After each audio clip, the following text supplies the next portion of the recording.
Hello everyone, स्वागत है आपका अपने यूट्यूब चैनल एमएस शेयर में। दोस्तों, आज हम इस वीडियो में खास तौर पर एचडीएफसी बैंक से संबंधित जितने भी वो रुकावटें हैं जिसकी वजह से यह ब्रेकआउट नहीं दे पा रहा है और इसका ब्रेकआउट लेवल जो है वह कितने रुपए के पास है, टारगेट आपको कहां तक रखना चाहिए, इसका सपोर्ट लेवल क्या है, इन सभी के बारे में बात करेंगे। इस पर एक नई रणनीति के साथ आपको पेश आना बहुत ही जरूरी है क्योंकि यह स्टॉक जो है वह एक नज़दीक ब्रेकआउट के नज़दीक पहुंच चुका है। कभी भी यह ब्रेकआउट दे सकता है और ब्रेकआउट देने के बाद इसका फिक्स टारगेट है कि यह 1700 रुपये के लेवल को पार करेगा। बहुत सारी ब्रोकरेज कंपनियां तो 1800 के लेवल को भी आपको ब्रेक करता हुआ नजर आ रहा है और बहुत सारी ब्रोकरेज कंपनियां 1800 के लेवल को भी टारगेट दे रही हैं। लेकिन यहाँ पर एक बात आपको बहुत ही जरूरी समझना चाहिए कि इसका ब्रेकआउट लेवल क्या है। अगर आप बैंक निफ्टी के देखें तो एचडीएफसी बैंक जो है वह निफ्टी और बैंक निफ्टी दोनों में लिस्टेड है, लेकिन एचडीएफसी 80% टू 85% एबव आप जैसे ही बैंक निफ्टी का मूवमेंट देखेंगे वैसे ही एचडीएफसी बैंक का मूवमेंट देखेंगे। अगर निफ्टी 200 पॉइंट भी ऊपर निकल जाए तो एचडीएफसी बैंक उसके साथ नहीं जाता है, लेकिन अगर निफ्टी बैंक अगर 50 पॉइंट भी नीचे जाए तो एचडीएफसी बैंक उसके साथ नीचे जाता है। तो यानी कि एचडीएफसी बैंक के लिए आपको कंपेयर जो करना होगा वह निफ्टी बैंक से करना होगा। और साथ ही साथ आपको ये भी बता दूं कि एचडीएफसी बैंक में आप कभी भी कहीं भी लेवल पे आप पैसा लगा सकते हैं। अगर लॉन्ग टर्म के लिए आप पैसा लगाना चाहते हैं तो एक अच्छा खासा आपको इसमें रिटर्न देखने को मिल सकता है। मैं ऐसा क्यों कर रहा हूँ, आप यहाँ पर देख सकते हैं कि एचडीएफसी बैंक का यहाँ पर आप जो मूवमेंट देख रहे हैं यह 1 जनवरी 1999 को लिस्टेड हुई थी और उसके बाद से आप यहाँ पर देख सकते हैं कि लगभग 28,000% के नज़दीक यह रिटर्न दे चुकी है दोस्तों। लेकिन इसमें आप यहीं पे एक हो जाता है कि अगर आप एक सपोर्ट लेवल के पास स्टॉक को बाई करते हैं तो वहाँ से नीचे आने की संभावना कम हो जाती है। जिस भी स्टॉक का आप अगर किसी भी स्टॉक में इन्वेस्ट करना चाहते हैं जो कि लॉन्ग टर्म में होना चाहिए तो आप सबसे पहले ये चार्ट देखिए कि उसका ऑलवेज ऊपर की तरफ जाता हुआ नजर आए, यानी कि यह नीचे से ऊपर की तरफ बढ़ना चाहिए। ये जो है ये कोरोना की वजह से प्रीवियस ईयर की है, वरना यह स्टॉक अच्छा खासा ऊपर की तरफ जा रहा था। तो चलिए अब हम बात करते हैं एचडीएफसी बैंक के बारे में, अच्छी तरीके से समझने की कोशिश करते हैं। वीडियो को लास्ट तक देखिएगा, जरूर समझ में आएगा, क्योंकि अगर आप स्किप कीजिएगा तो आपको हो सके कि कोई इंपॉर्टेंट पार्ट आपको देखने से आप बच सकें या आप न देख सकें। दोस्तों देखिए, यहाँ पर निफ्टी बैंक की पहले मैं बात करता हूँ। निफ्टी बैंक जो है वह 34,500 के लेवल से लेकर 35,300 पॉइंट के लेवल के पास यह स्टॉक निफ्टी बैंक जो है वो लगातार मूवमेंट कर रहा था। और आप यहाँ पर भी अगर आप ध्यान दें तो एचडीएफसी बैंक भी 1530 रुपये से लेकर 1460 रुपये के बीच में मूवमेंट करता हुआ नजर आ रहा था। आप निफ्टी बैंक देखें या एचडीएफसी बैंक देखें, दोनों समान है, इसलिए मैं एचडीएफसी बैंक पर ही आपको अच्छी तरीके से समझाने की कोशिश करता हूं। दोस्तों यहाँ पर आप समझने वाली बात है, थोड़ा ध्यान से समझिएगा। एचडीएफसी बैंक जो है यहाँ पर आप देख सकते हैं, थोड़ा प्रीवियस में जाकर अगर आप देखेंगे तो आपको अच्छी तरीके से समझ में आएगा। 16 फरवरी के दिन आपको याद होगा कि 16 फरवरी से लेकर 18 फरवरी के दिन निफ्टी बैंक अपने लाइफ टाइम हाई बनाई थी। साथ ही साथ जितने भी बैंकिंग सेक्टर हैं वो सभी लाइफ टाइम हाई जो बनाए थे वो 18 फरवरी के दिन ही बनाए थे। आप जाकर चेक कर सकते हैं। 18 फरवरी के दिन यह स्टॉक जो है वह 1632 से 1642 रुपये के लेवल के पास था। उसके बाद यह स्टॉक जो है वह 1530 रुपये के लेवल के पास सपोर्ट लेने की कोशिश की। 3 से 4 बार यह स्टॉक सपोर्ट भी लिया और ऊपर की तरफ जाने की कोशिश की, लेकिन यह स्टॉक 1530 रुपये के लेवल को यह सपोर्ट नहीं कर पाए और यहाँ से इस स्टॉक में गिरावट आई और यहीं पर यह खेल चालू होता है, क्योंकि यह 1530 रुपये के इंपॉर्टेंट सपोर्ट जोन को ब्रेक करती है और ब्रेक करने के बाद यह स्टॉक जो है वह नीचे की तरफ जाती है और यहीं पर इस स्टॉक का जो है रेजिस्टेंस लेवल 1530 रुपया बन जाता है। उसके बाद अगर आप देखेंगे तो लगातार 3 से 4 बार यह स्टॉक जो है वो 1530 रुपये के लेवल के पास आकर और प्रॉफिट बुकिंग हो जा रही थी।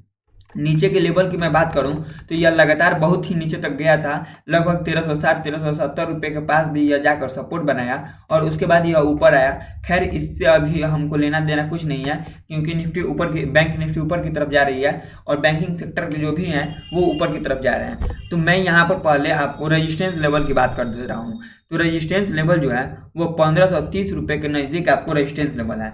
लेकिन इन दोनों में बहुत ही अंतर है। आप कहिएगा कि फिर यह 1530 रुपये के लेवल के पास से नीचे आ सकती है, क्योंकि 2 से 3 बार यह नीचे आ गई है।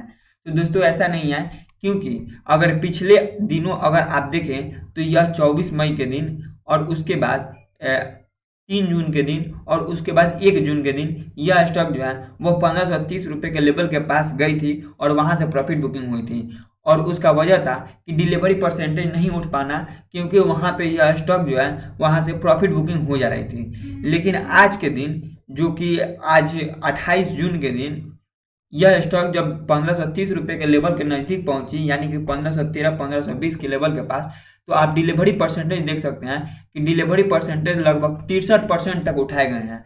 यानी कि बैंक निफ्टी के मूवमेंट के साथ इस स्टॉक में ऐसा मूवमेंट हुआ कि इसका पासा ही पलट दिया, और आप कह सकते हैं कि इसमें ब्रेकआउट अब संभव है, क्योंकि बहुत सारे लोग अब इस स्टॉक को बाई कर रहे हैं। आप यहाँ पर देख सकते हैं कि 63% जब 25 जून के दिन उठाए गए थे, इससे पहले अगर आप कभी भी देखिएगा कि 60% से ऊपर अगर स्टॉक या उठाए गए हैं तो उसमें प्राइस में गिरावट आने पर, यानी कि बाय ऑन डिप्स की रणनीति अपनाते हुए जब भी प्राइस में गिरावट आता था तो स्टॉक को 60% से ऊपर बाई किया जा रहा था। यहाँ पर आप देख सकते हैं कि 0.03% का गिरावट हुआ प्राइस में, तो 60% तक डिलीवरी परसेंटेज उठाई गई। वहीं पे अकबर 1% से ज़्यादा डिलीवरी परसेंटेज उठाए, 1% से ज़्यादा अगर पॉइंट गिरे तो यहाँ पर 55% से ज़्यादा डिलीवरी परसेंटेज उठाए गए। यहाँ पर भी आप देख सकते हैं कि जैसे जैसे प्राइस में गिरावट आ रही थी वैसे वैसे डिलीवरी परसेंटेज उठाए जा रहे थे। लेकिन आज के दिन पहली बार हुआ है कि जब निफ्टी 0.70% ऊपर आई तब डिलीवरी परसेंटेज जो है वह 63% तक उठाए गए हैं। यानी कि यह साफ संकेत आपको मिलते हैं, जो भी इन्वेस्टर हैं उनसे आपको यह संकेत मिलते हैं कि अब यह स्टॉक यहाँ पर आपको एक ब्रेकआउट लेवल के नज़दीक पहुँच चुका है और यह कभी भी ब्रेकआउट दे सकता है। मुझे उम्मीद है, या सभी को यही उम्मीद है, कि कल यानी कि मंडे के दिन यह स्टॉक जो है वह 1530 रुपये के लेवल को ब्रेक करे। और 1530 रुपये का लेवल इस स्टॉक के लिए गोल्डन अपॉर्चुनिटी है, क्योंकि आप समझ सकते हैं कि किसी भी स्टॉक में अगर एक रेजिस्टेंस लेवल को फेस करते हुए अगर वह ब्रेकआउट देता है तो वह बहुत ही अच्छा आपको मूवमेंट देखने को मिल सकता है। मैं आपको पीछे की थोड़ा सा बता दूं, यहाँ पर आप देख सकते हैं कि बार बार 1450 1460 रुपये के लेवल को यह फेस कर रहा था। आप देख सकते हैं कि यहाँ से लगभग 90 पॉइंट ऊपर तुरंत यह 2 दिन में आपको प्रॉफिट देता हुआ नजर आया। तो दोस्तों यहाँ पर 1530 रुपये का लेवल बहुत ही इंपॉर्टेंट लेवल हो जाता है। नीचे की लेवल की थोड़ा मैं बात कर देता हूँ कि इसका सपोर्ट लेवल क्या है।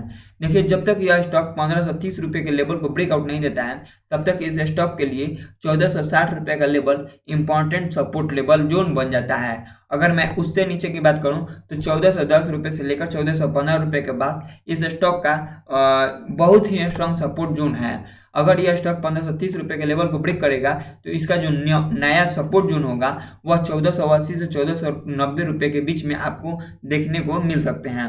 वहीं ऊपर की मैं टारगेट की बात करूं तो 1530 रुपये के लेवल को ब्रेक होते ही यह स्टॉक सबसे पहली बार 1610 रुपये के टारगेट को अचीव करेगा, क्योंकि 1610 रुपये से लेकर 1630 रुपये के बीच में इस स्टॉक का एक इम्पॉर्टेंट रेजिस्टेंस जोन आपको फेस करता हुआ नजर आएगा। क्योंकि यह स्टॉक जब 1530 से निकलेगा तो लगभग यह स्टॉक 4 या 5% ऊपर जाकर 1610 से 1630 रुपये के लेवल के पास एक रेजिस्टेंस बन सकता है और वहां से थोड़ी सी प्रॉफिट बुकिंग हो सकती है। अगर वह बैंक निफ्टी के रफ्तार के साथ अगर निकल जाता है और वह 1630 1640 के लेवल को यह ब्रेक करता है तो आपको 1755 और 1820 रुपये के लेवल इस स्टॉक में आपको देखने को मिल सकते हैं। ये सब जो है वह एक इंडिकेटर और बहुत सारी एनालिसिस के माध्यम से बताए गए टारगेट हैं। आप इसमें निवेश करने से पहले आप खुद से रिसर्च करें और अपने एनालिसिस टीम के साथ रिसर्च करें, उसके बाद ही आप इसमें इन्वेस्ट करें। दोस्तों, मैंने आपको इस वीडियो में समझाने की कोशिश की कि आज इस स्टॉक का जो सपोर्ट जोन है वह कहाँ पर है, ब्रेकआउट लेवल कहाँ पे है, रेजिस्टेंस लेवल कहाँ पे है, टारगेट कहाँ तक इस स्टॉक में देखने को मिल सकता है। उम्मीद है कि मैंने आपको समझाने में बहुत ही अच्छा प्रयत्न किया है और आपको यह वीडियो समझ में आया होगा। अगर वीडियो समझ में आया होगा तो एक लाइक ज़रूर कीजिएगा, ताकि आपके लाइक से मोटिवेशन बनता है और वीडियो अच्छी तरीके से और अच्छे करने के चाहत बढ़ती है। दोस्तों, वीडियो को लाइक कीजिए और चैनल को सब्सक्राइब कीजिए। वीडियो देखने के लिए बहुत बहुत धन्यवाद।